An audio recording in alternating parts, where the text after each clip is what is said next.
Hey everyone, tonight we're drifting back to the clattering, soot-dusted world of Victorian industry. So if you haven't already, go ahead and dim the lights, settle into whatever blanket fort you've assembled, and let your brain slowly switch to low power mode. Because tonight's journey is a gentle wander through the factories of the 19th century, those humming, rumbling places where workers lived entire lives under the gaze of gears that never blinked. And yes, we'll glide through the usual Victorian curiosities, the questionable hygiene, the heroic amounts of coal dust, and the general sense that nobody in charge had ever heard the phrase workers' rights. So, let's ease into this softly, slowly, like a tired foreman sinking into a wooden chair that probably creaks ominously. Let's begin. The first thing to understand about Victorian factories is that they weren't designed for comfort, or for safety, or, frankly, for anything besides volume. The ideal worker was someone who could stand for 14 hours, avoid being pulled into the machinery, and show up again tomorrow, preferably missing as few limbs as possible. A low bar, yet shockingly, many fail to meet it. It's peaceful to observe, from a distance of more than a century, how calmly accepted this was. The Victorians loved order and routine, and long workdays that made you question whether time had any meaning. For them, the idea of someone working 8 hours would have sounded like a daring utopian fantasy, something only a slightly deranged philosopher or an aristocrat with too much sherry would propose. But tonight, we're not here to fix anything. We're just drifting alongside the people who lived this life. People who woke up before dawn, stumbled through cold streets, lit only by the faint glow of gas lamps, and entered the factory with all the enthusiasm of a person about to eat plain oatmeal. Again, imagine you're one of them. Just softly hold that image.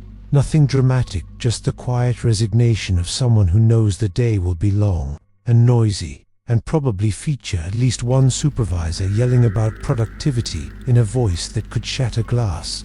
Victorian factories hummed with the kind of non-stop noise that slowly dissolved your thoughts until all that remained was a distant, vibrating sense of existence. The machines clattered, steam hissed, belts snapped occasionally in ways that made workers instinctively flinch like mildly abused alley cats. You'd hear the constant rhythm of hundreds of mechanisms pulsing in sync, and after a few hours, the sound blurred into a steady drone that might actually be soothing.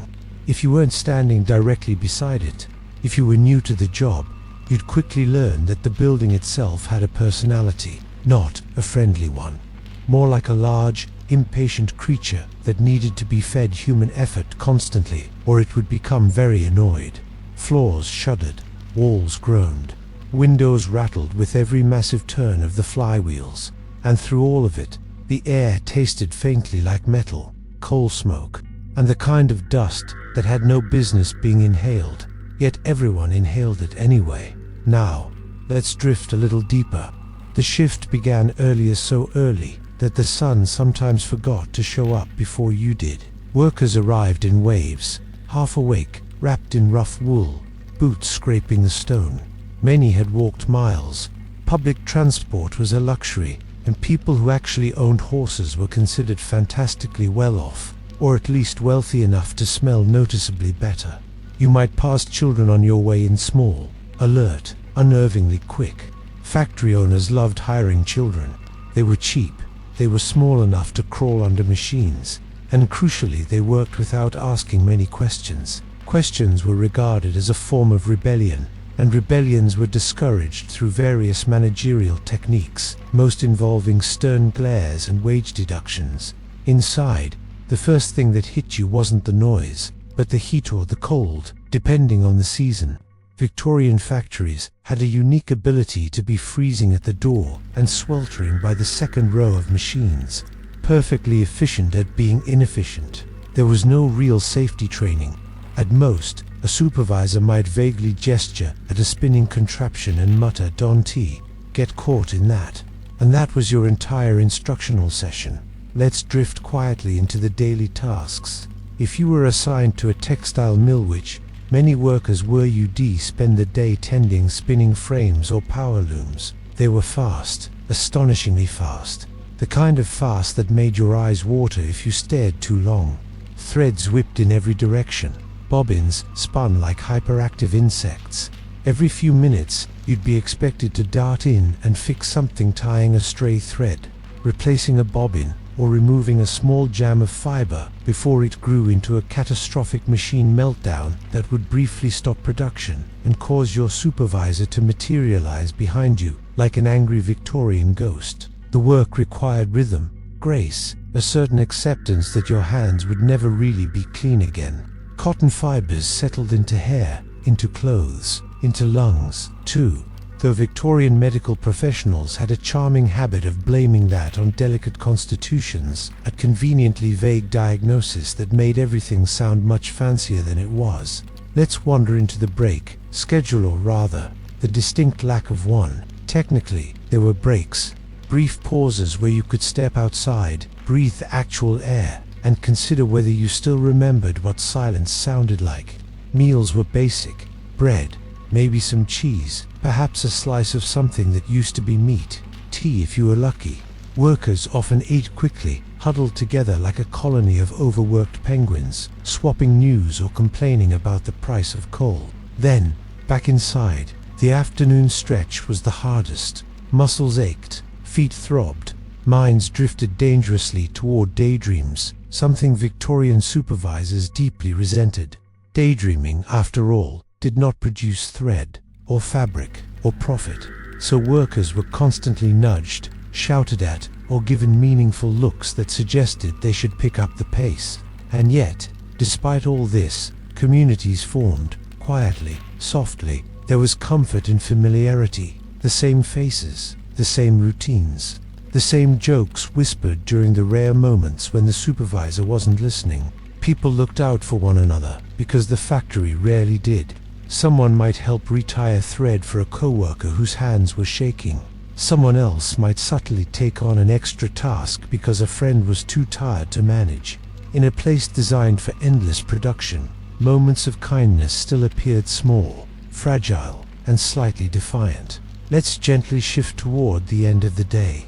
As the sun began to wane and the machines finally sputtered to a slower rhythm, workers prepared for the long walk home. Clothes were dusted with lint, hair was matted, ears rang, but there was relief, a soft, sinking sense of having survived another day inside the metal belly of industrial progress. Would you survive as a Victorian factory worker? Maybe, if you had sturdy boots, thick skin, and a supernatural resistance to boredom. But survival wasn't the whole story. Many people didn't just survive, they adapted. They built lives around the relentless schedule, found joy where they could, and held on to hopes for something better. Factory life didn't beat everyone down. Some rose above it with surprising strength, quiet, determined, and steady as the machines that shaped their days. And as we drift slowly toward the next part, and the next group of historical lives, just keep that steady rhythm in mind. The sound of gears turning, footsteps echoing, and workers moving through the haze of steam and dust. A soft reminder of how ordinary people endured extraordinary conditions with a kind of calm resilience.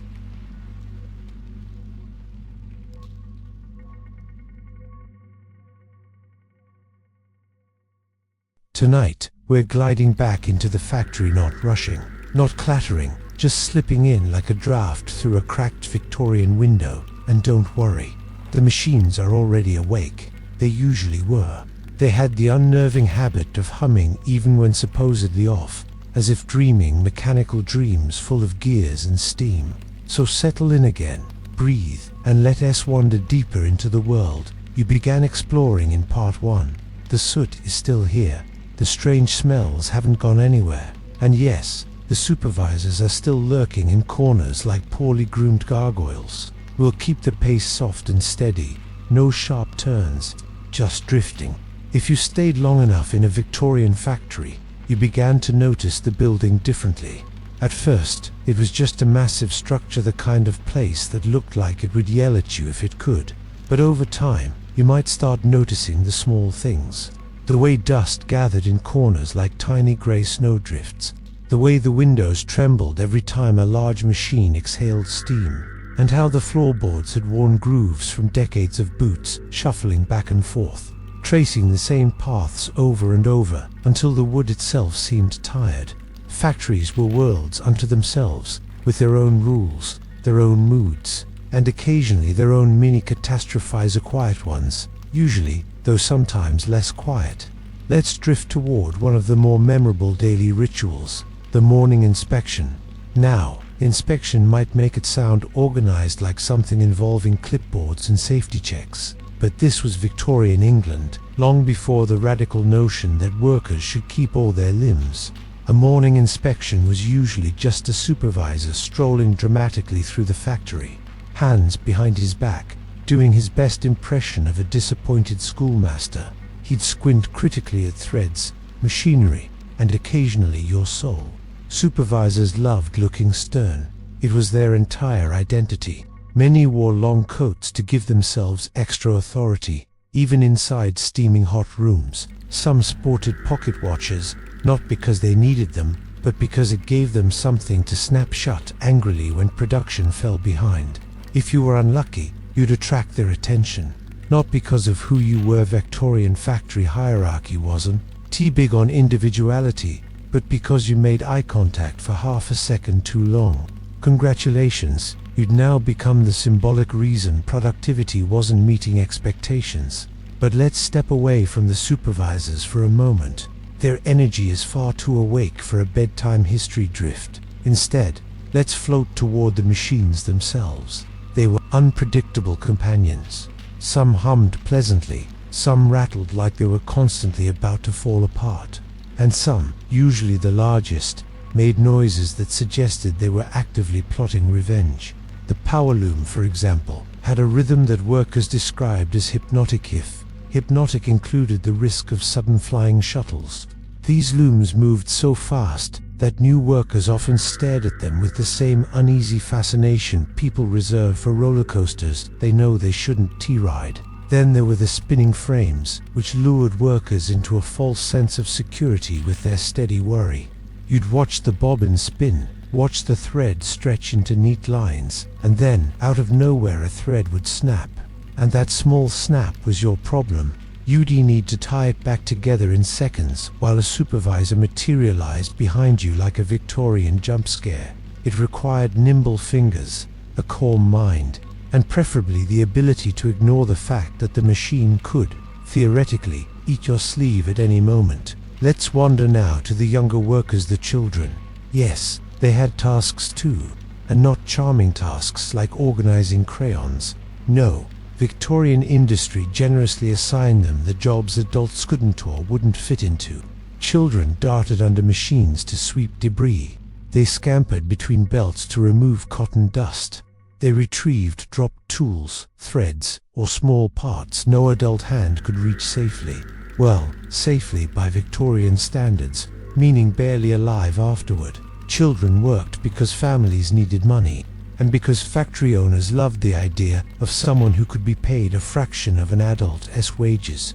Also, small workers conveniently fit into small spaces, and Victorian machinery had a suspicious number of those. But instead of dwelling too heavily on the darker side, let's gently shift towards something softer, the quiet camaraderie that grew in these crowded, humming rooms. By midday, after hours of noise and repetition, workers developed a subtle communication system, a raised eyebrow, a quick nod, a sympathetic sigh. These tiny exchanges were as essential as the machines themselves. They kept people grounded, reminded them they weren't alone inside the mechanical beast. There was even humor, dry, extremely tired humor, but humor nonetheless.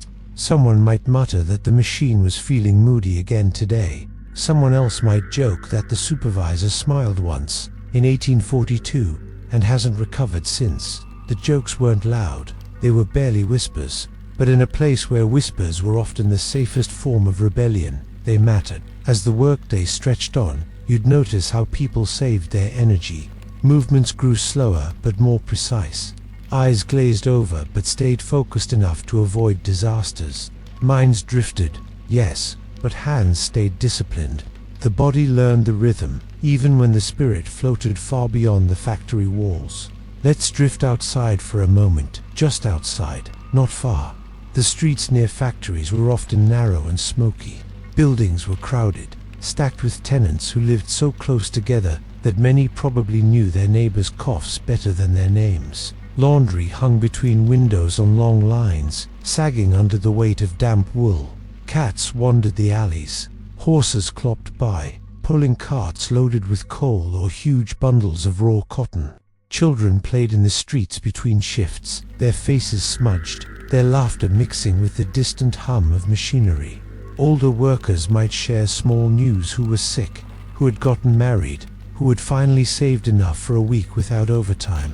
Factories didn't exist in isolation. They shaped whole neighborhoods economically, socially, physically. Workers built lives around the rhythm of the factory bell, which told them when to wake, when to eat, and when to collapse into bed. And though the work was exhausting, communities formed strong bonds. People relied on one another, shared bread, shared gossip, shared the unspoken knowledge that tomorrow would be exactly like today. Let's drift back inside, now gentle step by gentle step toward the afternoon lull. Afternoons in Victorian factories had a particular mood. The air grew thicker, the machines seemed louder, perhaps because your ears were already ringing. Workers stood a little heavier on their feet. Some leaned subtly against nearby posts, pretending to readjust something while giving their legs a micro-break.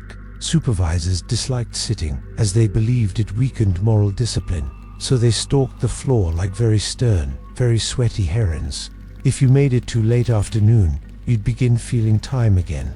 You'd start recognizing the shift in light, how the sun angled differently through grimy windows. You'd imagine the cool outside air, maybe even dinner waiting at home, a stew perhaps, or bread with butter if you were fortunate, or porridge if you were not. But you kept working. Everyone kept working, because leaving before the bell was unthinkable. Even blinking too slowly could be interpreted as laziness. Eventually, mercifully, the machines slowed. There was always a moment, subtle but magical, when the great flywheel began to wind down. The deep, throbbing vibrations softened. The factory exhaled. Workers felt, in their bones, the moment the shift was nearly over. It wasn't celebration. Victorians weren't allowed much of that, but it was relief, quiet and shared. Let's take a slow walk with the workers as they leave. They collect their coats, if they have coats, their lunch tins, their tools, if they brought any of their own. People file out in slow, shuffling lines. Some talk softly, some are too tired to bother. A few cough deep, rattling coughs far too common in industrial cities. But no one stops. Everyone moves toward the doors, toward whatever daylight remains. Outside, the evening smells different. The coal smoke thins, the air cools. Horses tug the last carts of the day. Street vendors pack up. Lamps flicker to life, casting dim cones of yellow on cobblestones. You walk home because, unless you're wealthy, walking is the primary form of transportation. Boots crunch on loose stones. Damp fog curls around street corners. People vanish into narrow stairwells, boarding houses, or small brick homes clustered close together. Inside, wherever inside happens to be, you peel off your work clothes, your boots, the dust clinging to your sleeves. You wash your face with cold water. You eat something simple, and you rest. Because tomorrow, the factory bell will ring again, bright and early, even if the sun chooses not to. Let's shift now softly, gently toward the question at the heart of this journey. Could you survive as a Victorian factory worker? Survival depended on many small things: stamina, resilience, the ability to find small joys in a place that didn't offer many, a strong stomach for noise, a stronger will for monotony, and maybe a bit of luck, not a grand, dramatic luck, but the everyday kind that kept you from slipping on a damp floor or standing a little too close to a machine belt.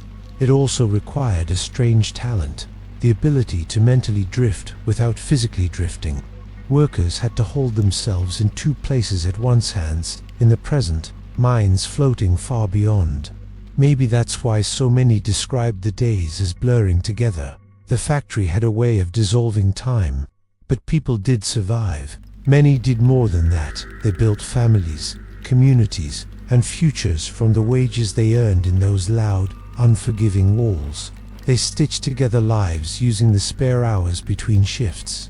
They dreamed of better days and sometimes achieved them, so perhaps you would survive too.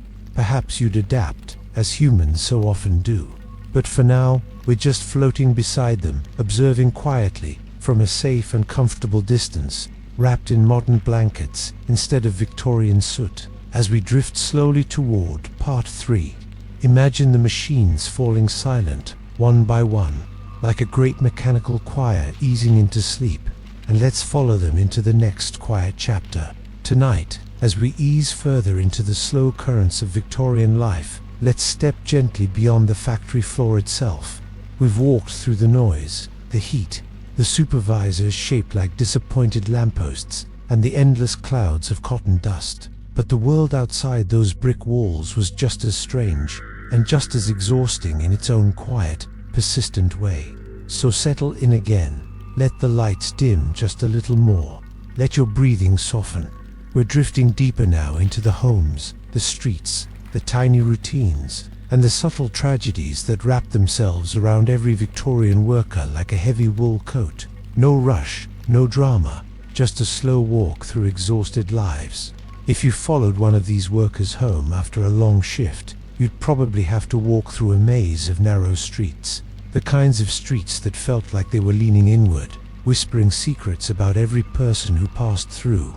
Rows of brick houses stood shoulder to shoulder, breathing coal smoke into the air, forming a sort of industrial canyon where sound didn't echo. It simply sank. Most factory workers lived in what were called back-to-backs. These weren't charming homes with flower boxes. They were tiny cubes stacked on top of each other, like someone had tried to build a city out of mismatched bricks while half asleep.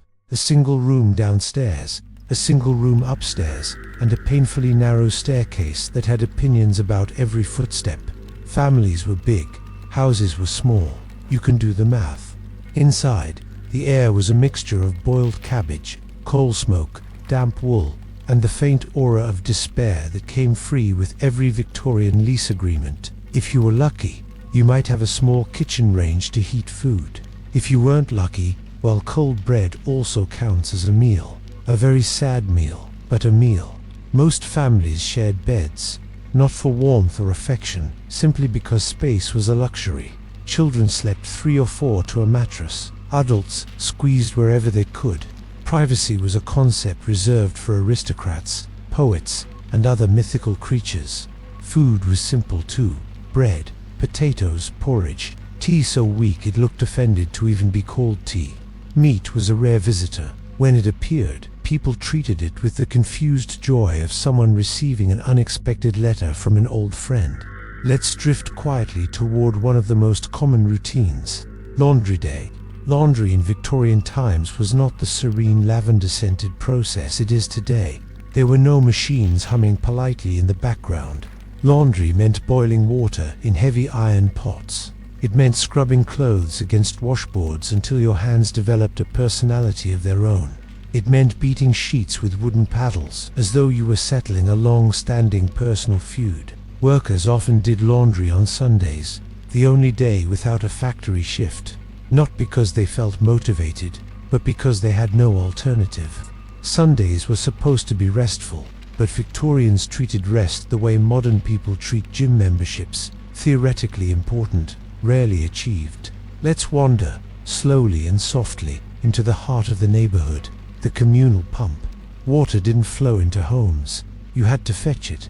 The pump was where everyone gathered.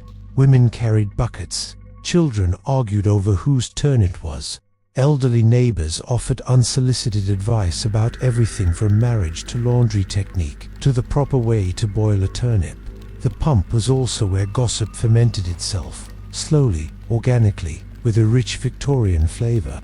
People discussed the factory's latest rumors, who fainted near the looms, who got a warning from the supervisor, who might be moving away, who was ill, and who was struggling to pay rent because wages had somehow shrunk again without explanation.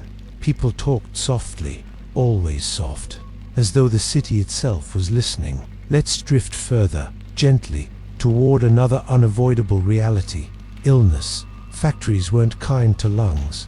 The air inside was full of fibers, particles, and the sort of dust that doctors would later describe as extremely bad for you, which in Victorian medical language meant you'll probably cough dramatically at inconvenient moments.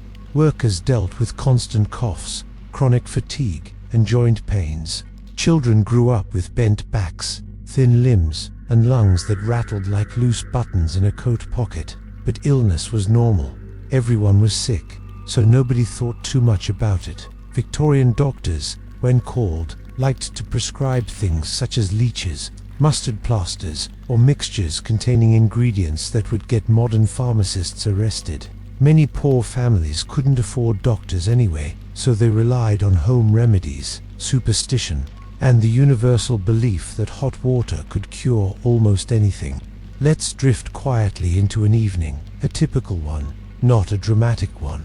After work, after the street pump, after the small dinner, after the chores, families gathered near the fire. Fire is perhaps generous. Many homes had no coal to burn, so the hearth was more of a decorative object, like a winter-themed painting but colder. Parents told stories.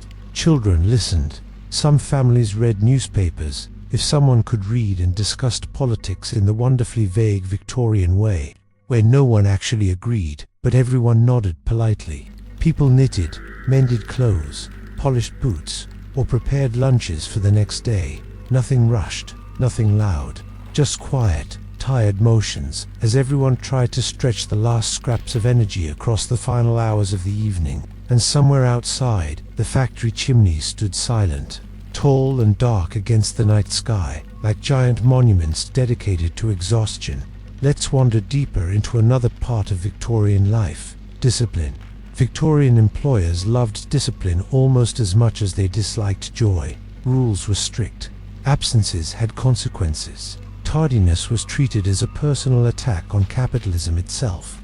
Workers could be fined for showing up late, leaving early, talking too much, talking at all, smiling unofficially discouraged, having dirty hands despite working with soot, being near a machine when it malfunctioned, and, occasionally, existing in a way a supervisor found irritating. Fines were deducted directly from wages, so workers often discovered they'd earned less money than they expected.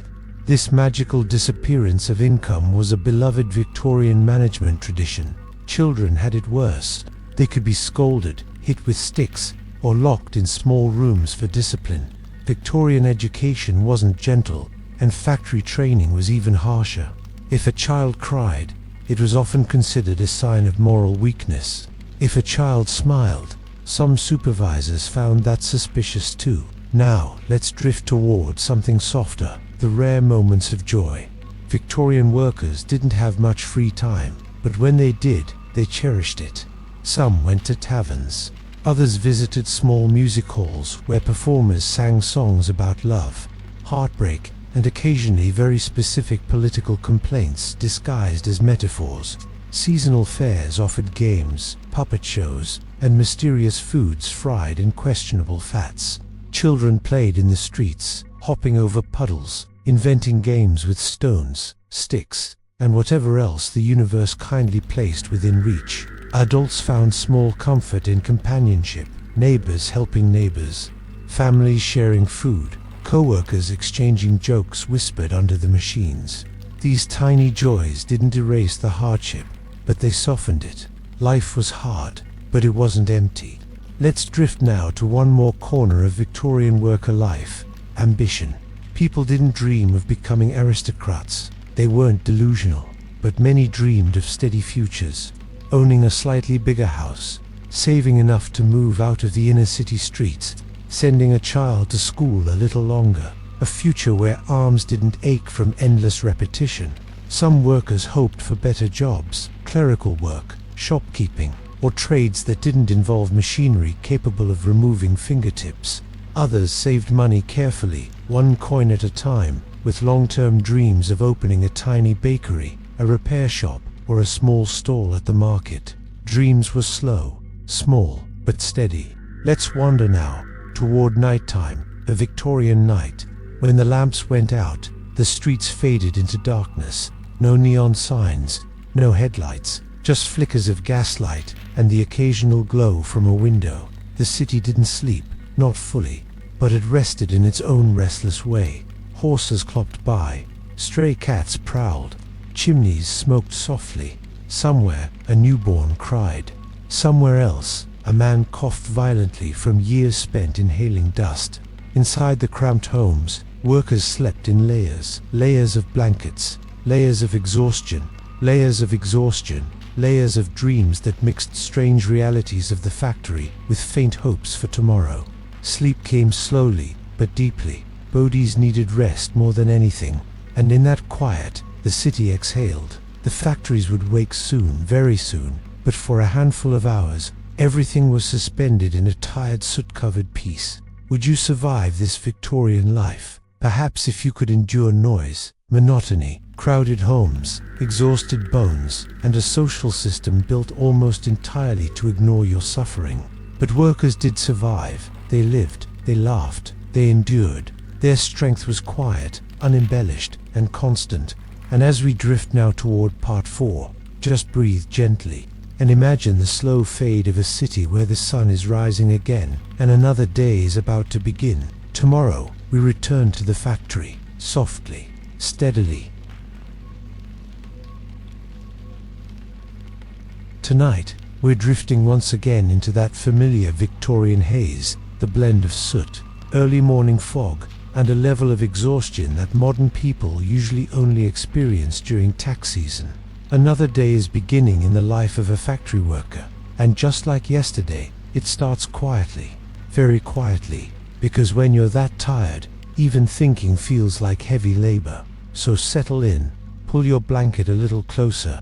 We're taking the slow path, the soft steps, the gentle detours through streets that wake earlier than the sun. Let's drift into the morning. The day began before the bell. It always did. The bell was simply the official announcement that life was about to get unpleasant again. But workers stirred long before that, not because they were eager, but because their bodies had learned the rhythm so deeply that waking up felt almost reflexive, like a sigh. Inside those cramped brick houses, the first sounds of morning were soft, not birdsong. Victorian cities didn't have the kind of birds that sang cheerfully. They mostly had pigeons who sounded like they were negotiating rent. The real morning soundtrack was subtle. Clothes, rustling boots, scraping against the floor, someone coughing in that deep Victorian "my lungs are made of damp parchment" way, and the low hum of people trying to get themselves upright without waking the entire household. In homes with multiple families crammed together, which was common, mornings felt like a slow-motion stampede. Children rubbing their eyes, adults pulling on work clothes, stiff with yesterday's dust, someone boiling water, someone tying hair back, someone trying to find a missing boot that was inevitably under the bed, behind a chair, or being used by a toddler as a makeshift boat. Breakfast was simple, usually too simple. A slice of bread, maybe some porridge, tea, if there was enough leaf dust left to produce a color slightly resembling brown. Workers ate quickly, not because they were rushing, but because the food wasn't very exciting. Blandness is easier to consume at speed. Let's drift out of the house now, softly, into the street. Victorian mornings had a particular smell, a combination of coal smoke, wet stone, and the faint aroma of last night's dinner, still lingering stubbornly in alleyways. Fog drifted lazily between chimneys, giving everything a slightly ghostly look. Not dramatic ghostly, more like I'm too tired to haunt anyone properly. Workers walked in groups, but silently. Words were saved for later. Once the brain had caught up with the body, boots clacked against cobblestones, gas lamps flickered. Somewhere, a horse cart creaked by, its driver half asleep. Children walked too, yawning, blinking, trying to look awake enough to avoid being scolded by the overseer. Sleepiness was considered disrespectful, apparently. Victorians truly believed in suffering with enthusiasm. Let's drift into the factory yard now. Factories in the morning had an eerie calm. A few windows glowed with dim lamplight. The big iron gates loomed like oversized sentries. People gathered in clusters, stamping their feet against the cold. rubbing their hands together and preparing mentally for another long day of rhythmic noise and repetitive tasks. The bell rang loudly, obnoxiously, triumphantly. The kind of ring that suggested the bell enjoyed its job a little too much. Inside, the machines were waking up. Steam hissed, gears clicked, belts stiffened and then loosened as they started turning. The factory breathed in before roaring, fully awake. Workers took their places. Let's drift toward the spinning rooms first, soft as a whisper. These rooms were always warm, uncomfortably warm, because the machines worked better in heat. Cotton fibers stayed moist, reducing breakage. The downside, of course, was that humans stayed moist too. Sweat clung to skin, clothing became damp, breathing felt thick. The air was hazy with lint. It floated everywhere, landing in hair, eyebrows, eyelashes, and occasionally between teeth. Workers learned not to smile too widely. They didn't want to inhale someone else's thread. Spinners moved quickly but precisely, checking bobbins, tying broken threads, watching the frames with the kind of vigilance normally reserved for misbehaving pets. The noise wasn't thunderous, but constant, a mechanical chatter that became part of your nervous system after enough repetition. Let's drift toward the weaving shed. Here, the power looms stood in long rows, working with the relentless determination of creatures that had never known rest. They clapped, rattled, trembled, and occasionally made noises that sounded like they were complaining. Workers moved between them with practiced caution, stepping carefully over shafts and belts. Every loom had a personality. Some were cooperative, some were moody, some behaved like Victorian toddlers, loud, unpredictable, and prone to sudden tantrums. And supervisors, of course, blamed the worker for every mechanical outburst. You'd tie threads, adjust shuttles, replace empty bobbins, and try not to let your sleeve get caught in the moving parts. Even a momentary lapse in attention could lead to disaster. Not fatal necessarily, but certainly painful in a way that ruined your entire week. Let's drift now toward the younger workers. Children began the day with tasks no modern parent would approve of. They crawled under machines, sweeping dust and collecting debris. They climbed into small spaces to oil moving parts. They darted between belts with the agility of kittens, except the stakes were far higher. Their faces were always serious in the mornings, partly because of sleepiness, partly because they'd learned that fun was not considered professional behavior. Many had learned to navigate the factory's dangers long before they learned to read. Let's move, slowly, toward one of the least glamorous but most common features of Victorian factory life: constant small injuries. There were cuts, tiny annoying cuts that caught on everything. Scrapes, blisters that turned into calluses, burns from steam vents, bruises from bumping into wooden frames, sore muscles, sore backs, sore everything. If you left work without at least 2 new injuries, it was considered a light day. The bandages, if used, were basic cloth strips. Sanitization was a theory for future centuries. Some workers wrapped injuries in bits of fabric torn from old shirts. Others simply ignored them. Pain was background noise, as normal as the looms. Now let's drift toward midday, where the pace shifts, but never truly slows. Lunch breaks were short. Some ate inside, perched on crates or benches. Others stepped outside for air, even if that air was 70% coal dust. Most ate simple food: bread, cheese, maybe a bit of cold potato. Meat was reserved for celebrations, rare windfalls, or intense cravings. People talked softly, always softly. The machinery had trained their voices to stay low. The topics were repetitive but comforting. Who fainted today? Whose machine jammed? Who got a warning? Which child had grown a little taller? Whether wages might increase, they wouldn't. Whether hours might shorten, they definitely wouldn't. Breaks passed quickly, too quickly. Time behaved strangely in Victorian factories. It was slow when you worked, and fast when you rested. A timeless tradition still honored by workplaces today. Let's drift into afternoon, the longest stretch of the day. By afternoon, exhaustion settled into bones like sediment. Movements became automatic. Workers didn't think about the tasks anymore. They simply performed them, The mind drifted, imagining warm bread, imagining an evening walk, imagining a life somewhere quieter, with fewer machines, fewer responsibilities, fewer supervisors named things like Mr. Hargreaves or Mr. Thornton, who looked permanently unimpressed. Some workers daydreamed about moving to the countryside. Others dreamed of learning a trade. Some dreamed of saving enough money to open a tiny shop selling buttons or soap or anything that didn't tea-rattle loudly. Dreams were small but sturdy. They kept people going. Let's drift to the moment when the day finally, mercifully, neared its end. There was always a shift in the air, a slight loosening in shoulders, a quiet sigh ringing through the room without anyone actually making a sound. The machines were still working, but workers could sense the finish line approaching. The bell rang again, a sound both annoying and deeply relieving. Workers shut down machines, gathered their belongings, wiped sweat from their brows, checked on children, and slowly filed out of the factory. Let's drift with them, gently, out into the open air. The sky would often be grey, but grey was still better than factory dust. The cold felt refreshing on tired skin. People stretched slightly, letting their backs uncoil from the stiffness of long hours. The walk home was slower than the walk in. Conversations were slightly warmer. Laughter appeared occasionally, soft laughter, tired laughter, but laughter nonetheless. And once they reached home, the evening ritual began again. Washing, eating, mending, resting, preparing for tomorrow. Life didn't change much. Days blended together, but within the repetition, there was a quiet resilience. People found meaning. They found connection. They found strength.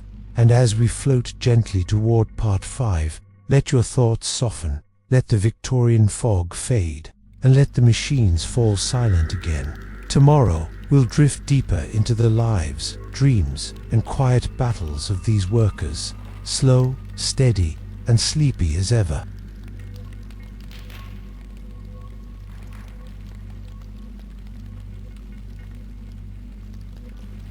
Hey everyone, welcome back. If your eyes are already heavy, that's perfect, because tonight we're drifting deeper into the long, slow grind of Victorian factory life, that gentle, endlessly repetitive rhythm that could lull anyone into a trance, even if it did come with a generous side dish of lung damage. So, let's settle in, loosen our shoulders, and drift into another dim, soot-colored morning. Because in the Victorian factory system, mornings didn't so much begin as reappear, like a recurring character you didn't like, but eventually gave up fighting. And today, well, today is going to be a long one. Of course it is. The wake-up that isn't really a wake-up. You wake sometime around 4:30, though wake might be too strong. It's more that your eyes open because everything hurts and your body assumes it's time. Your throat is dry from coal smoke dust. Your back aches from yesterday's lifting, and even the blanket seems to politely suggest that you lie still and reconsider your life choices. But the factory bell is already ringing faintly in the distance, that familiar metallic nag, reminding everyone that leisure is a myth for other people. Around you, the cramped lodging room stirs. Someone coughs, the kind of cough that feels like a personal apology to their lungs. Another person groans as they sit up. A few kids, half awake, stare into nothing with the expression of someone doing mental negotiations with fate. It's cozy in a Dickens-adjacent way. You splash water on your face, cold, because that's the only setting Victorian plumbing comes in, and the shock gets you moving. You grab a heel of bread left over from yesterday. It's stiff enough to double as a minor weapon, but food is food, and chewing it feels like participating in life. Outside, dawn is barely hinting at existing. The streets smell like soot and dampness. You take a breath, immediately regret it, and head toward the mill. Let's drift there together. The march to the mill, the streets fill slowly with other workers. There's not much conversation. Everyone is saving their breath for the 14-hour shift ahead, but there are nods, quiet acknowledgements, that unspoken Victorian greeting that means, yep, we're still alive. Unclear why, but here we are. You pass by the bakery, already open, the warm smell floating out like a taunt. Not for the first time, you think about how Victorian society managed to invent everything from pocket watches to advanced textile looms, but never thought, maybe people should have a livable wage. But that's a problem for Parliament, and Parliament is currently busy debating whether chimney sweeps should be slightly less on fire. Eventually, you reach the factory gates, wide and heavy, meant to signal industry, progress, and the faint possibility of losing a limb if you walk in with the wrong level of optimism. The air here is thicker. The machines inside growl. You can already hear the clatter of metal and the constant, ghostly hum of the steam engines that never stop running. And just like that, the day begins. Inside the factory, a symphony of noise. The moment the door shuts, the noise swallows you. It's layered and endless, like someone decided to create an orchestra made entirely of metallic thunder. Worry blades, clacking wooden frames, and the occasional sharp hiss of steam. In the spinning room, the air looks hazy. Threads of cotton float like little ghosts, and if you inhale too deeply, one might gently attempt to occupy your lungs forever. People here wear handkerchiefs tied over their mouths, though these function more as fashion statements than protective gear. You take your place at your station. The machines tower over you, all iron joints, spinning wheels, and attitude. The factory owner bought them second-hand from somewhere in Manchester, which means they operate with the reliability of an aging mule on its third retirement attempt. Your task today is simple. Feed the raw cotton in, watch the rollers pull it through, and make sure nothing jams. And, critically, keep your fingers attached to your body. Victorian machinery has opinions on fingers, especially small ones. The rhythm of the day, factory time, passes in its own slow, hypnotic way. Not because it's peaceful, far from it, but because it numbs everything. The motions repeat, the machines repeat, even your thoughts repeat, and after a while, it becomes a kind of tired meditation.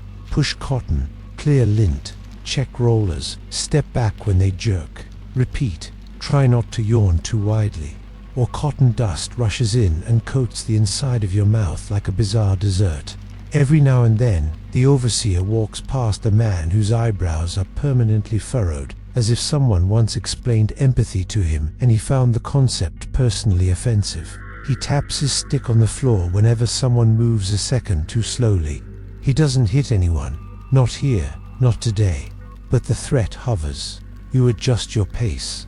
By mid-morning your arms are already tired, there's lint in your hair. The heat from the machines is starting to settle into the room, that warm, sweaty heaviness that makes your clothes stick to your back. But surprisingly, you've made it through 3 hours without incident. Let's drift into the next moment.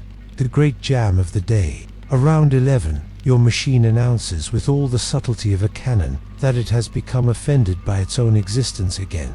A cotton lump catches in the rollers. The machine jerks. The belt slaps. A harsh, grinding sound streaks through the room.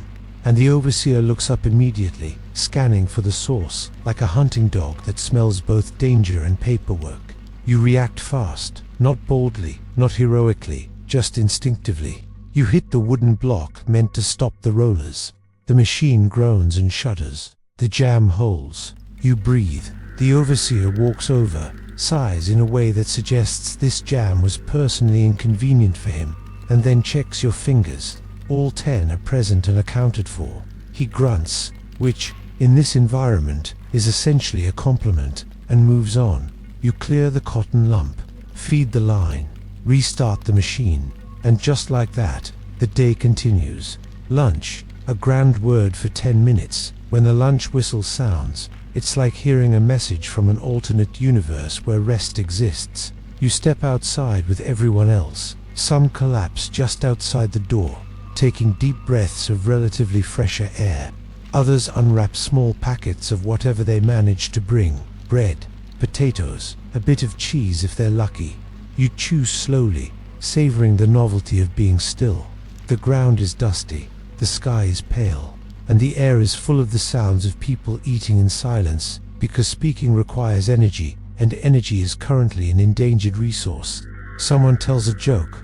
No one laughs, but several people smile faintly, which is considered a strong reaction. Just as you begin to relax, the whistle blows again. Break over. Naturally, the afternoon drift afternoons in the mill have their own flavor. Everyone's tired, which somehow makes the air feel thicker. But you've already survived the morning, so there's a strange sense of momentum. Your shoulders ache, your eyes sting from lint and dust, your hands feel stiff from constant motion. But your mind starts to drift in those long, quiet stretches when your motions become automatic. You imagine other lives, peaceful ones, people sitting in sunny fields, reading books they aren't too tired to hold up, bakers kneading dough without inhaling machinery dust, maybe even someone working at a post office, stamping envelopes at a pace that isn't legally considered rapid minor suffering. You return to reality when your machine snaps at you with a sudden clack. Right, focus. The overseer walks by again. His boots echo sharply. He gives you a glance that suggests he fully expects you to spontaneously combust at any moment. You remain uncombusted. This is considered a personal victory. Small conversations and the noise, despite their volume, people still find ways to communicate. A girl working 2 stations down catches your eye and raises her eyebrows in a universal expression meaning, this shift is eternal. You nod in perfect agreement. A boy carries new bobbins down the row. He moves quickly, ducking between machines, probably dreaming of a future job that doesn't involve dodging rotating iron. Someone on the far end sneezes. The sneeze echoes like a cannon. A few people jump, then everyone settles again, as if startled by their own humanity, and time just keeps going. The evening push. By the time the main clock hits 6, there's only 1 more hour left. This is the hour known unofficially as the last kilometer of a marathon that no one volunteered for. People perk up slightly, not from energy, but from the idea that they might soon be released back into existence. The machines continue their relentless spin. Your hands shake slightly from exhaustion. You focus harder, just to avoid a late-day accident, because Victorian machinery loves dramatic finales. Finally, the bell rings. A long, beautiful ringing that cuts through the room like a gentle rescue. Everyone stops. Everyone exhales. And in that shared, tired exhalation, there's a strange sense of solidarity, a kind of quiet, communal survival.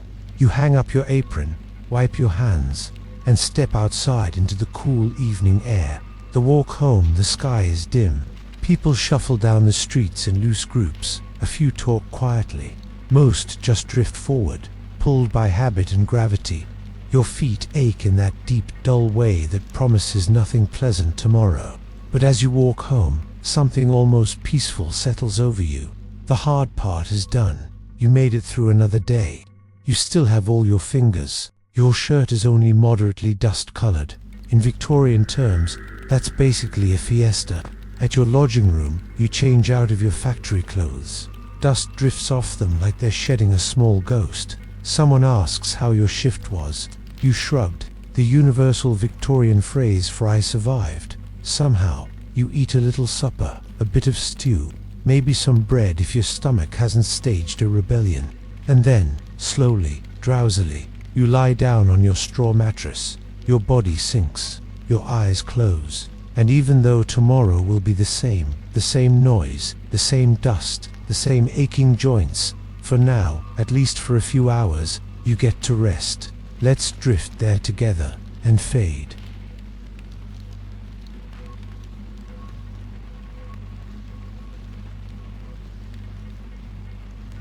Hey everyone, welcome back. Tonight, we're re-drifting into another corner of Victorian life, the one that was supposed to be restful, peaceful, and restorative.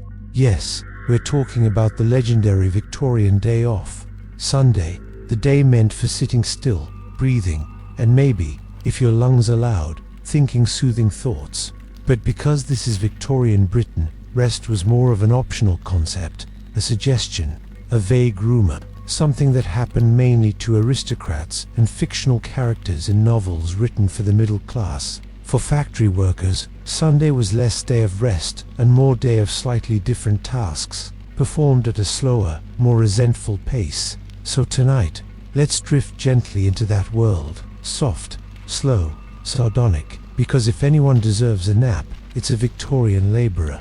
The morning begins. Again the sun rises a little later today, or maybe it just feels later, because the factory bell, ice and tea screaming at you before dawn.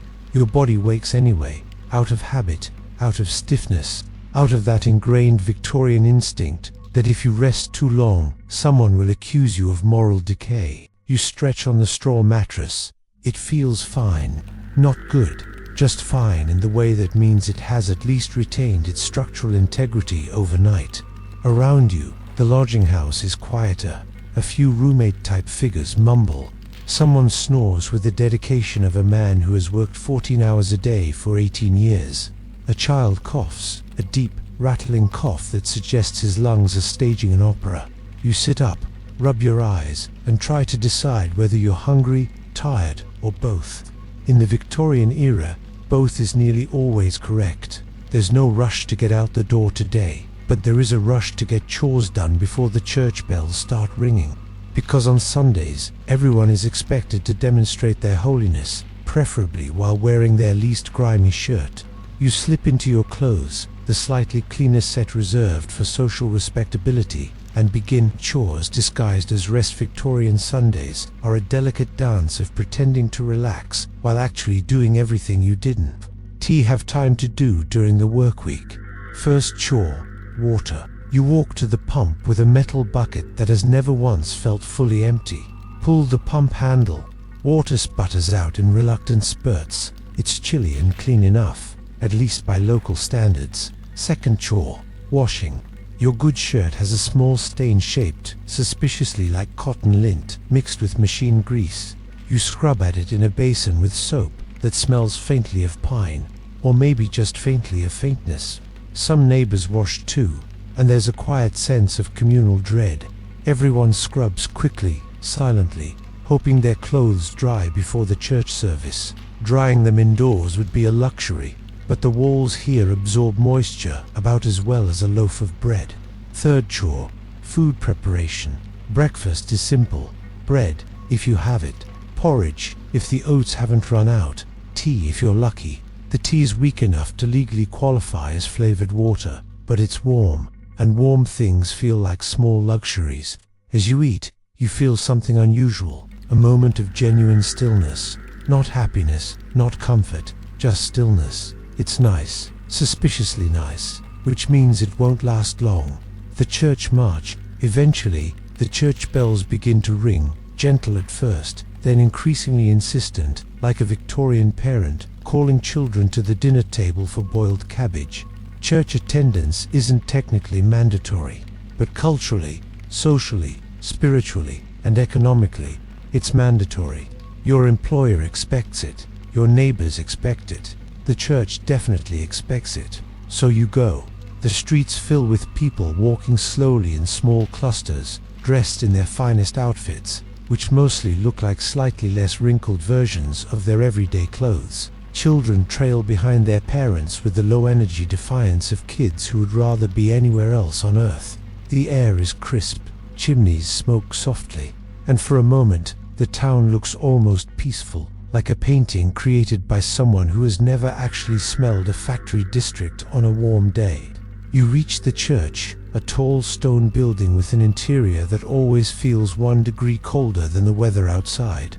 This, apparently, is good for spiritual clarity. Inside, the pews creak as everyone settles. You take your seat near the back, a comfortable place where you can see everything but be seen by no one. The service begins. The sermon, a lesson in staying awake. Victorian sermons are long and slow, and delivered in a tone that makes the factory machine seem energetic by comparison. The minister begins speaking about virtue, discipline, and the importance of honest labor, which is ironic, considering the entire congregation consists of people who have been honestly laboring themselves into early aging for years.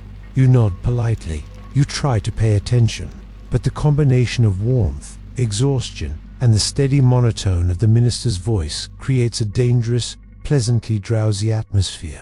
Your eyelids get heavy. Your head dips once, twice. You jerk awake, hoping no one noticed. A woman across the aisle gives you a knowing look. She's fighting sleep too. The minister moves on to a passage about temptation. Someone's baby starts crying. A man coughs so loudly it echoes off the stone walls like an accusation. Time passes in slow, syrupy layers. You drift in and out of awareness, catching phrases like, industry is the backbone, virtue in endurance, temptations of idleness. And you think, somewhat deliriously so, if I were any more industrious, I would physically merge with my loom. But outwardly, you remain calm, resting your hands, listening, being very, very slightly awake. And finally, the sermon ends. The post-church social shuffle after church. Everyone steps outside into the sunlight, blinking like people who have just emerged from a basement. There's a loose social ritual that must be performed. Nod at the minister. Comment vaguely on the weather. Exchange tired small talk with neighbors. Pretend your life choices are going great. A man you know approaches you. He asks how work is going. You answer with the Victorian universal phrase for I am barely surviving. Oh, steady. He nods. He understands. Everyone understands. A family walks past in their best clothes, the kids squinting, the parents upright, the grandmother looking vaguely disapproving of everything around her. You linger in the social circle for the minimum polite duration, then drift homeward, savoring the idea of reclaiming your Sunday for yourself. You have exactly several hours left. The afternoon stretch of almost dressed back home. The atmosphere is warm and slightly smoky. Lunch is boiling on the stove.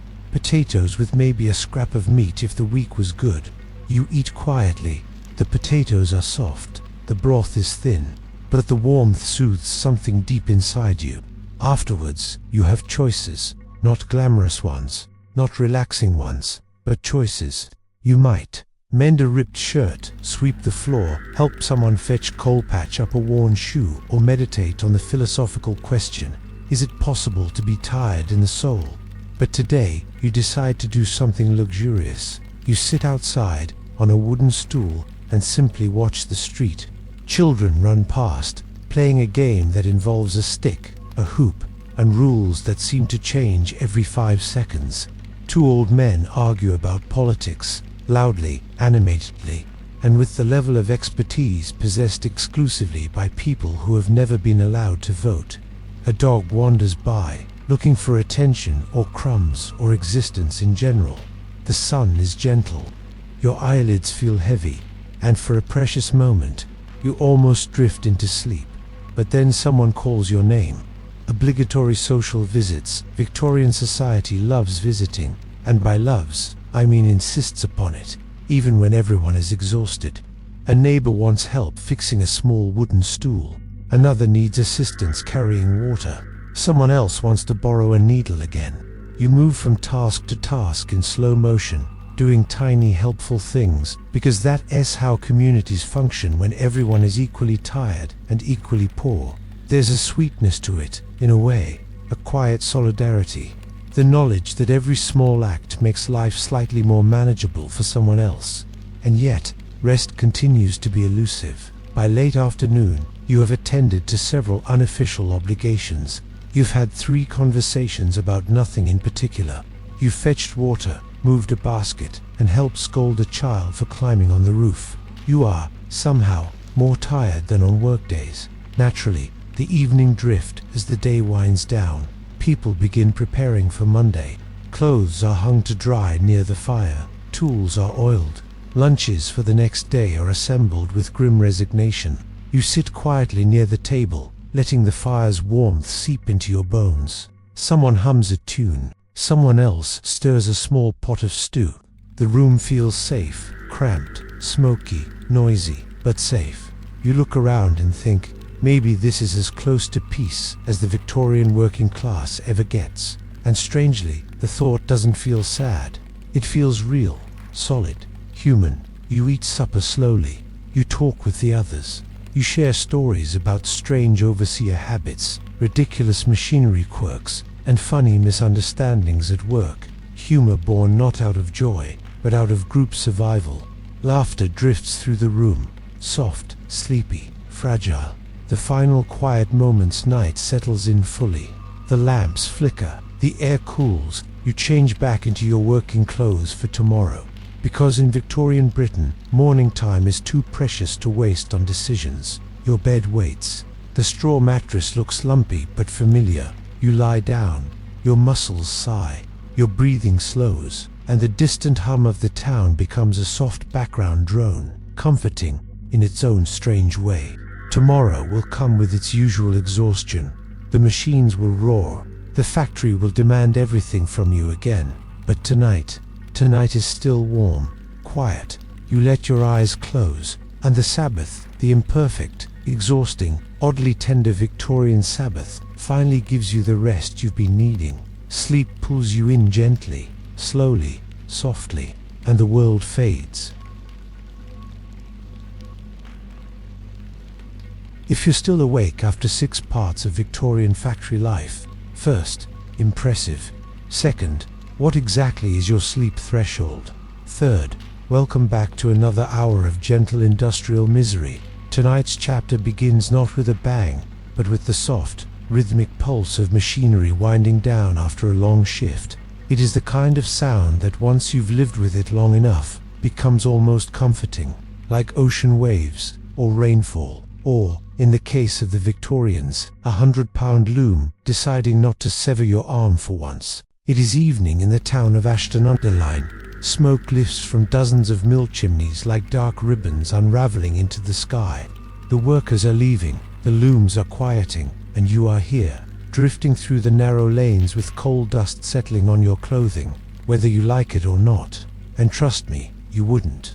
The quiet after the shift, when the bell finally rang, always a deep, droning clang that echoed in the chest mill workers spilled into the streets. The moment the machines stopped, their own inner clocks seemed to stop too.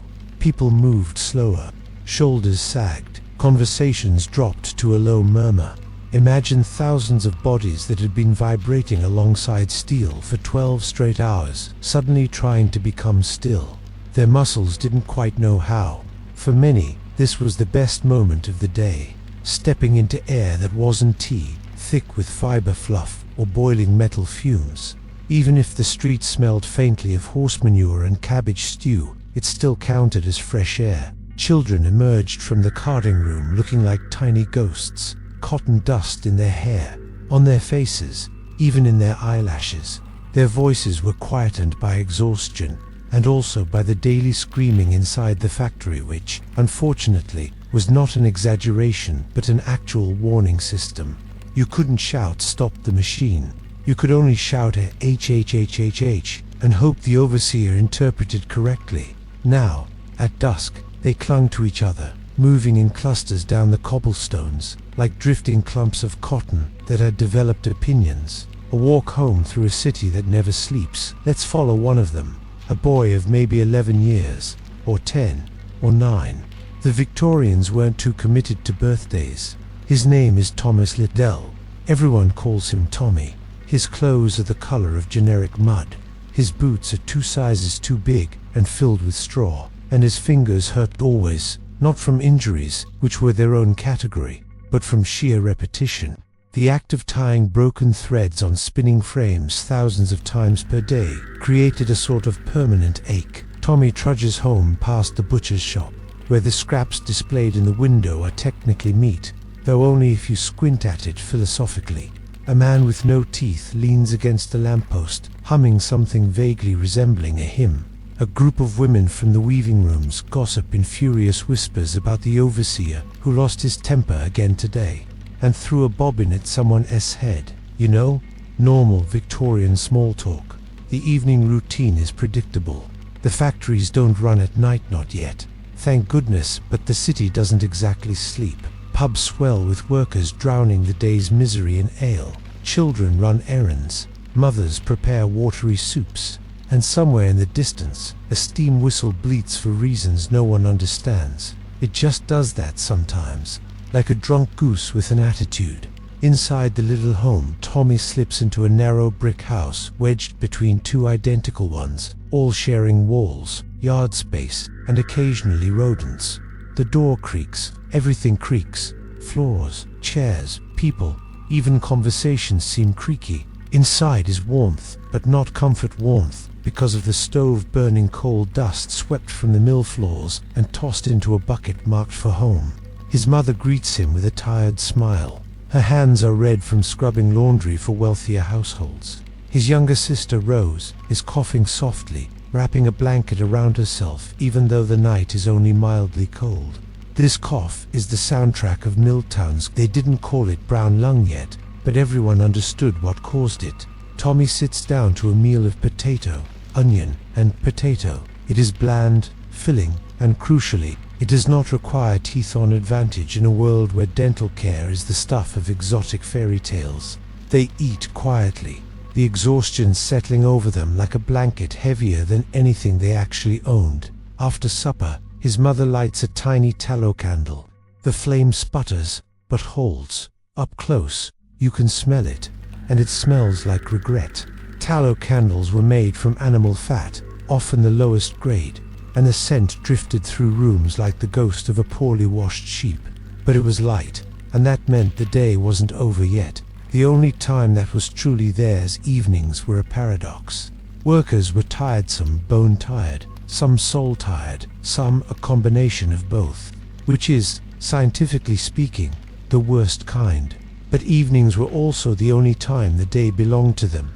Men smoked and talked politics. They barely had the literacy to read about. Women mended clothes by candlelight, whispering stories their mothers had told them, because storytelling doesn't require strong lungs, only a strong will. Children played marbles, or sometimes didn't play at all, just sat, letting their minds wander. Daydreaming was the one luxury the mills couldn't take. Tommy sometimes liked to listen to his mother hum old folk songs. One in particular, soft and slow, sounded like something from a world before machinery, a world with open fields and long afternoons and skies not perpetually grey from industry. Tonight, as she hums it again, Tommy closes his eyes, but not to sleep. That won't happen for hours. He's imagining something. He's imagining the machines asleep. The whispering machines. This is where our story takes a dreamy turn, because surely your brain is starting to get pleasantly foggy by now. And if not, we're about to dial up the drowsiness another notch. Tommy's mind wanders back to the mill, to the rows of tall, humming looms, the rhythmic beat, the spinning wheels, the metallic clatter that filled every corner of his world. He imagines the machines after dark, quiet, still, resting. Two children who worked in factories. Machines were like living creatures, temperamental, hungry, loud, unpredictable. They needed feeding with cotton. They bit with gears, and they screamed if something went wrong. Some workers swore their machines had moods, bad ones, but at night, Tommy believed they whispered. Not loudly, not like in horror stories, but in gentle creaks and settling metal, like an enormous mechanical animal finally lying down. He imagined the belt drive sighing, the gears loosening, the steam pipes giving one last sleepy exhale, then silence, real silence, the kind that wraps around you like a blanket. He wondered if the machines dreamed. Perhaps they remembered the cotton fields thousands of miles away, or the hands that built them, or the endless rhythm of work they performed every day. A child's imagination is a fragile, powerful thing. It can transform fear into curiosity, noise into music, and hardship into stories worth holding on to. A town suspended in dusk outside. The town settles into the deep blue of late evening. Lamps glow behind foggy windows. Horses clop somewhere in the distance. The canal reflects moonlight through a thin film of oil because, yes, even the moon had to share space with industrial waste now. A few people linger on stoops, talking quietly about rising food prices, about rumors of new machines that might replace more workers, about a boy injured at the cotton gin earlier that day. Not every whisper in the night is soft, but the rhythm of life continues, unchanging. The Victorian poor were many things: exhausted, underpaid, exploited, but they were also deeply, stubbornly resilient. They found humor in misery, comfort in routine, and community in shared struggle. Not because it was easy, but because survival required it. The moment before sleep inside the little home, the candle burns lower. Shadows crawl up the walls, stretching long and thin. The air cools, the coughs soften. Someone outside whistles a tune badly, but it fades as they turn the corner. Tommy lies down on a straw mattress stuffed with more hope than actual straw. The blanket barely covers him. The room smells faintly of coal, potatoes, and damp clothall, the fragrances of authentic Victorian living. He closes his eyes. His body is aching, but that is normal. Pain is background noise now. His breathing slows, and the machines whisper, again not the real ones, but the ones in his drifting thoughts, whispering a sound that's almost like a lullaby. The world dims.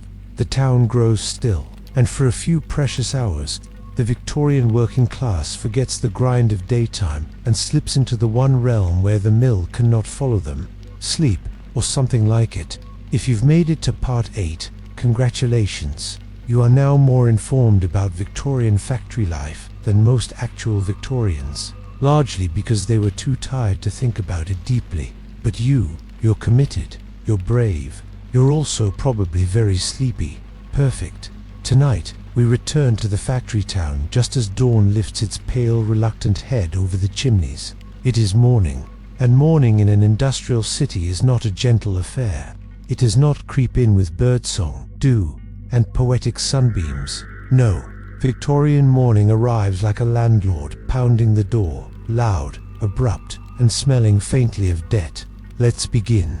The first chime of the bell at precisely 4:45 a.m., or whatever time the mill owners decided was reasonable, which is to say, not reasonable at all. A sharp clang reverberates across the streets. This is the factory bell, the bell that rules the town, the bell that announces a new day of labor with the enthusiasm of a disappointed parent waking their children for school. The sound cuts through the air with a metallic finality, like someone slamming a giant skillet against the sky. Inside dozens of cramped brick houses, workers stir, not because they're well rested, not because they're excited, but because the bell is impossible to ignore, and also because missing a shift means losing wages, and missing multiple shifts means losing a job. And losing a job in a Victorian factory town is like losing oxygen in deep water. You can hold on for a little while, but not long. The Little family wakes. Tommy Little wakes first. He's always the light sleeper. He blinks against the greyness of the room, which is lit by nothing more than the dim pre-dawn blue pushing through a soot-smeared window. He sits up and rubs his eyes. His muscles protest. His fingers ache. His back twinges. He is 12 years old and yet feels about 90. His younger sister Rose coughs softly beside him. A nighttime cough. A morning cough. A cough for every hour in between. Cotton dust is persistent like that. Their mother is already up. She moved slowly but decisively, like someone who has done this routine so many times that her bones respond to the schedule even when her brain is still asleep. A pot of oats sits over a small coal fire. It's thin, more water than oat, but it's warm, and warmth is a kind of luxury. Up now, she says gently, shaking Rose's shoulder. The bell's been. The children dress quickly because they have 3 outfits, one for sleeping, one for working, and one for church, which is exactly the same as the working outfit but brushed with a slightly higher level of dignity. The town stirs like a giant, groggy beast outside. Ashton-under-Lyne unfolds itself gradually. Doors open, one by one. Workers spill out into the street like sluggish ants, all moving in the same direction. Women in threadbare shawls, men in soot-streaked shirts, children with cotton fluff still clinging to their hair. The streets are quiet in that way that only very early mornings can be, a sort of hush that settles over everything before the world remembers to be noisy again. But even in the quiet, there is motion. A cart rattles somewhere. A dog barks. A baker's boy runs past carrying loaves, still steaming in the cool air. A lamplighter, finishing his night shift, snuffs the street lanterns, one by one. The smell, a terrible mix of damp stone, coal smoke, and the perpetual scent of almost bread wafting from the bakery. Victorian cities didn't have fresh air. They had air that wasn't actively poisonous, which, for them, counted as fresh. Approaching the mill as the workers near the factory complex, the The buildings loom like Gothic monuments to efficiency, tall, window-lined, mechanical, grim, beautiful only in the way that something big and unstoppable sometimes is, like a train, or a whale, or empire. Steam coils from roof pipes like ghostly fingers.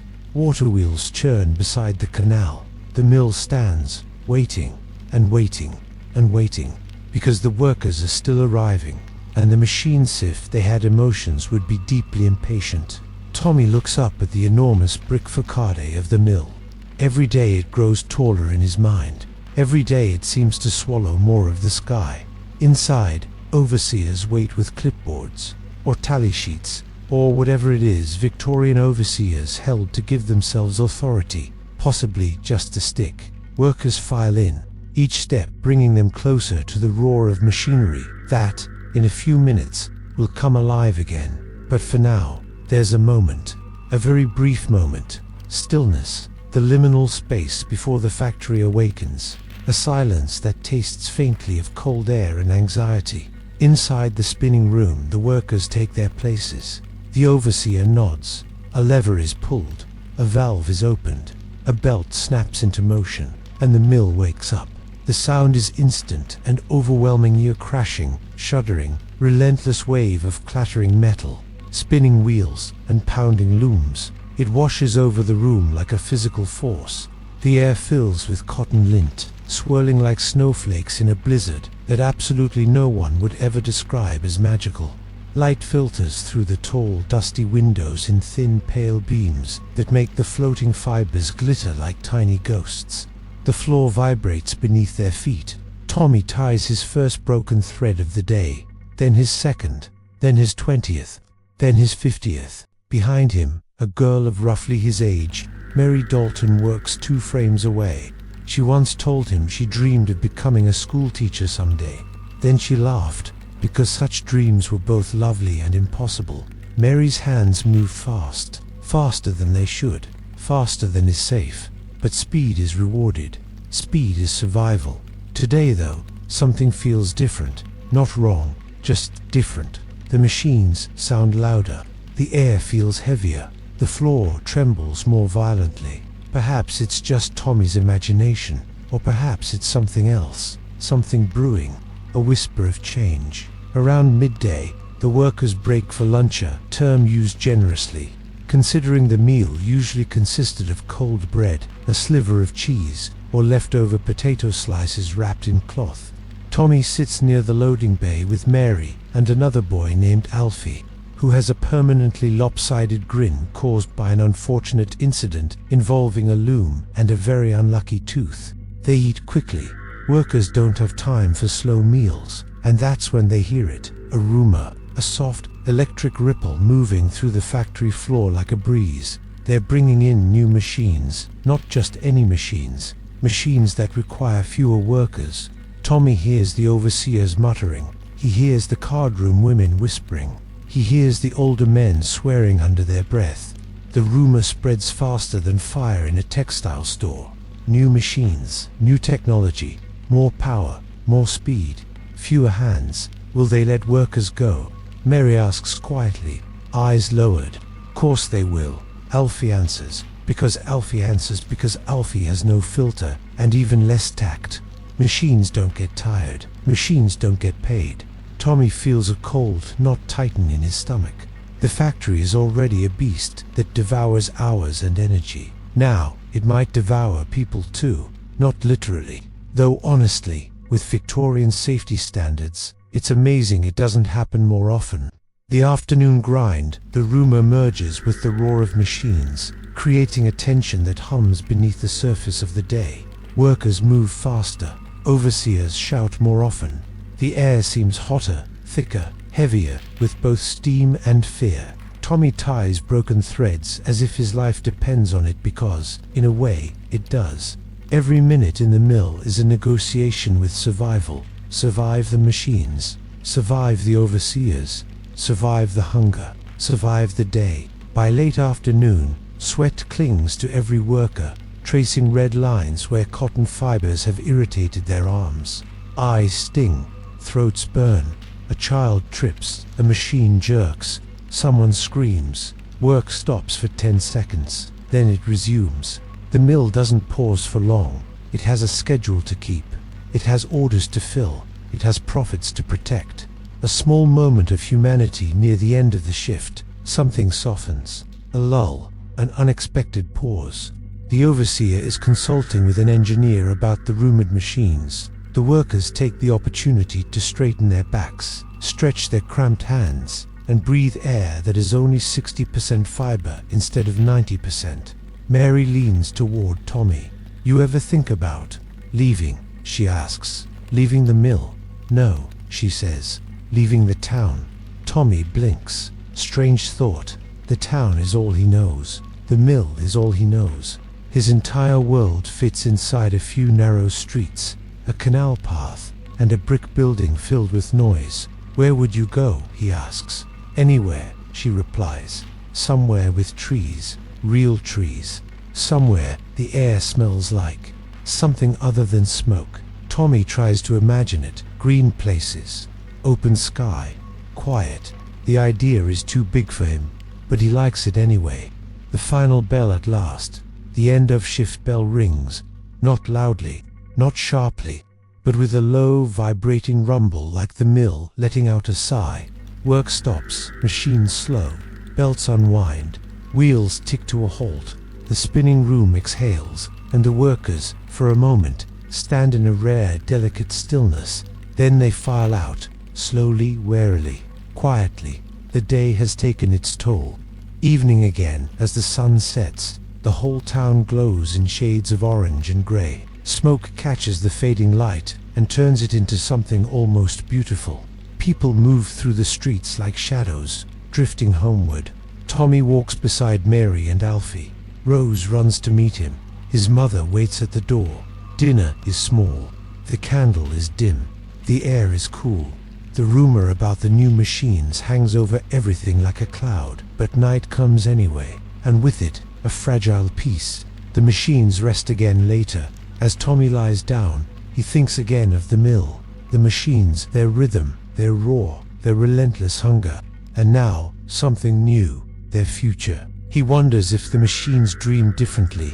Tonight's if they're dreaming of new parts, new gears, new speeds. Change is coming, slowly, steadily, inevitably, and Tommy, drifting into the soft fog of sleep, wonders what that change will mean for him, for Mary, for Rose, for all of them. The machines whisper softly in his imagination once more, and the town, wrapped in its smoky blanket, sleeps.